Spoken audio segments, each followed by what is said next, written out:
Friends, इस video में मैं आपको बताऊंगी इस केस में जो कि बहुत ही इम्पोर्टेंट है। जैसे कि आपने थंबनेल में देखा है, मिनर्वा मिल्स बनाम भारतीय संघ। ठीक है, ये इसका डिसीजन जो दिया गया था वो 31 जुलाई 1980 को दिया गया था। ठीक है, और ये जो केस है इसका जब डिसीजन दिया गया था तो ये 5 जजों की बेंच ने दिया था। कितने, कई बार ये क्वेश्चन बन के आ जाता है कि कितने जजों की बेंच में किया था, तो 5 जजों की बेंच में ये डिसीजन सुनाया गया था। कौन सा? मिनर्वा मिल्स बनाम भारत संघ का। अच्छा, इसमें जो है आपको जो मेन बात है इसमें, ये मिनर्वा मिल्स था क्या? ये एक टेक्सटाइल मिल थी, कपड़ों का व्यापार होता था इस मिल में। ठीक है, अब इसमें जब केस डाला गया तो इसमें उस वक्त 1976 के वक्त पर आपातकाल का वक्त चल रहा था, यानी इंदिरा गांधी की सरकार थी उस वक्त। तो कुछ वहाँ पे जो है आपातकालीन वर्षों के दौरान ये जो है 42वां संशोधन, यानी उस वक्त जो है 42वां संशोधन भी किया था। ये इस केस से रिलेटेड है कि 42वां संशोधन अगर कभी ऐसे भी तोड़ मरोड़ के क्वेश्चन आ जाता है तो आप इसको डीपली वे में पढ़ सकते हैं।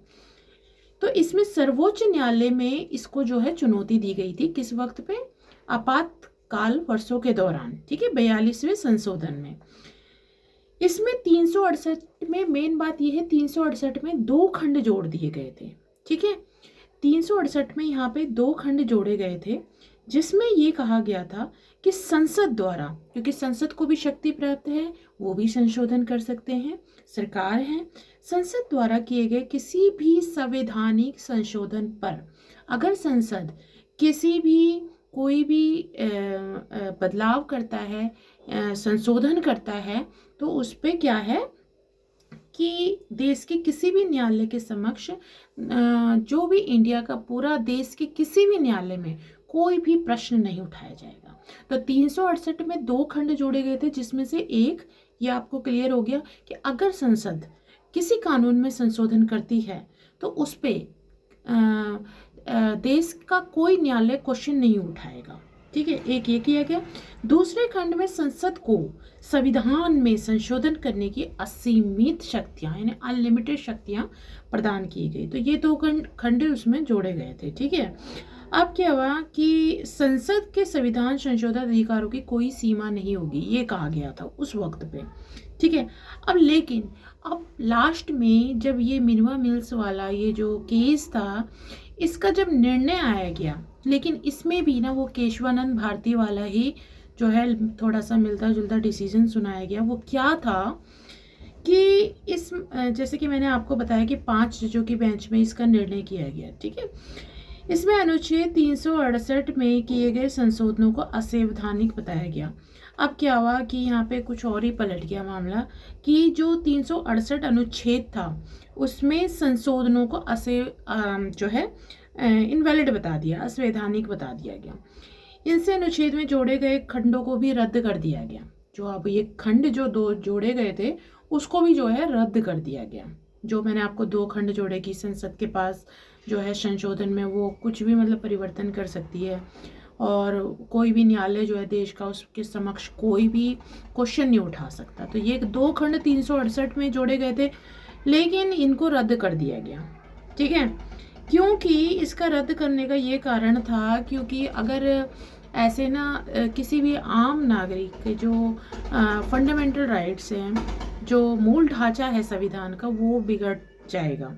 इस वजह से इसमें क्या हुआ कि अदालत ने न्यायिक समीक्षा और संसद के सीमित संशोधन अधिकारों को संविधान की मूल संरचना का हिस्सा भी बताए। तो यही बात मैंने आपको बताई ना कि इसमें जो है संसद के सीमित संशोधन अधिकारों को संविधान की मूल संरचना का हिस्सा भी बताया गया। तो इसमें मेन बात ये है कि जब निर्णय सुनाया गया तो ये दोनों खंडों को तो पहले रद्द कर दिया गया। इसमें कुछ और खास नहीं है, बस यही इसमें बताया गया है। इसमें आप सेक्शन अनुच्छेद आर्टिकल 14 पढ़ सकते हैं। ठीक है, इसको अगर आपको डीपली देखना है, और अनुच्छेद 14 से 18 तक जैसे कि समानता का अधिकार, वो मैंने एक वीडियो भी बनाया था आपका फंडामेंटल राइट्स के ऊपर, तो उससे मिलता जुलता है और आप इसको जो है डीपली चेक कर सकते हैं। तो आपको मोटा मोटा आपको मैंने इसका डिसीज़न मिनर्वा मिल्स बनाम भारतीय संघ का बता दिया है। इसका जो डिसीज़न डेट आई थी वो आपके पास 4 ऑप्शन आ सकते हैं। 4 ऑप्शन आएंगे कि भाई जो मिनर्वा मिल्स है उसका डिसीज़न कब कौन से तारीख को लिया गया था, विच डेट। तो you have to tick at right tick at the 31 July 1980। And इस मामले में जब वो आपातकालीन वर्षों का इससे बिलोंग करते हुए कुछ भी वो लिख सकते हैं, then you can write answer is 1976 पे आप जो है टिक कर सकते हैं। अब 42वां संशोधन कब हुआ? 1976 में। अब इसमें जो है 368 में कितने खंड जोड़े गए थे, ये भी क्वेश्चन बन सकता है। तो 2 खंड जोड़े गए थे, ठीक है। अब 2 खंड कौन से जोड़े गए थे वो मैंने आपको बता दिया 2 बार। फिर दोनों खंडों में क्या हुआ, जोड़े, और फिर उसके बाद क्या हुआ, 5 जजों की बेंच बैठी है, बैठाई गई। उसमें वो जो 368 के जो खंड जोड़े गए थे उसको असंवैधानिक यानी इलीगली बता दिया गया। फिर उसमें रद्द कर दिया गया, अनुच्छेद में जोड़े गए खंडों को रद्द कर दिया गया, ठीक है। तो ये सब इसमें था, मिनर्वा मिल्स बनाम भारतीय संघ। मैंने जो है प्लेलिस्ट तैयार करी है, उसमें सारे केसेस की जितने भी फेमस केस हैं, वैसे तो बहुत सारे केसेस हैं जो है जजमेंट से पूरा वेबसाइट भरा पड़ा है। अगर आप फ्री जजमेंट्स भी देखना चाहते हैं तो उसके ऊपर भी मैंने वीडियो बनाया कि कहाँ कहाँ से आप जजमेंट पढ़ सकते हैं, फ्री में आप देख सकते हैं। ज़रूरी नहीं है कि आपको प्रिंट आउट ही निकालना है, आप चाहें तो फ़ोन पे भी पढ़ सकते हैं, टैबलेट में, लैपटॉप में, जो भी आपके लिए कन्वीनियंट होता है उस पर आप जो है रीड आउट कर सकते हैं। और प्रिंट आउट लेके अगर अच्छे से पढ़ना चाहते हैं तो वो भी कर सकते हैं। पीडीएफ भी अवेलेबल होती है। और जो मेन जितने भी केसेस हैं उनके बारे में मैं एक प्लेलिस्ट बना रही हूँ ताकि आप सबके बच्चों के नॉलेज में हो, जो एलएलबी के स्टूडेंट्स हैं, क्योंकि आगे आगे उनको जो है इस चीज़ का नॉलेज लेना होता है। प्रैक्टिस ही इस चीज़ की होती है कि इस केस में क्या हुआ, वो सारी जो बातें हैं वो नॉलेज में होनी चाहिए। तो जिस तरीके से मैंने अभी केशवानंद भारती केस और काफ़ी सारे और भी केसेस के बारे में बताया था, अभी मैं जो बिल्कुल मतलब टिप्स में होने चाहिए जो केस जो बिल्कुल फेमस केस हैं उनके लिए मैं अलग प्लेलिस्ट बना रही हूँ। आप इस चैनल को प्लीज़ ज़रूर सब्सक्राइब कीजिए ताकि आप मेरे को मोटिवेशन दे सकें आगे की वीडियोस बनाने के लिए, आप मेरा जो है सहयोग कर सकें, मुझे अच्छा लगेगा। और अगर आपने ये वीडियो एंड तक देखा है तो प्लीज़ लाइक करते हुए जाना, 1 सेकंड का टाइम, लाइक करने से कुछ नहीं होता है।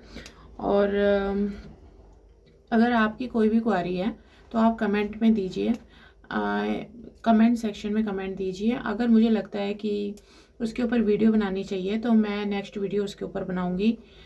आई होप आपको वीडियो पसंद आया हो। तो यही था मिनर्वा मिल्स में बनाम भारतीय संघ में AIR 1980, supreme court 1789। Thank you so much.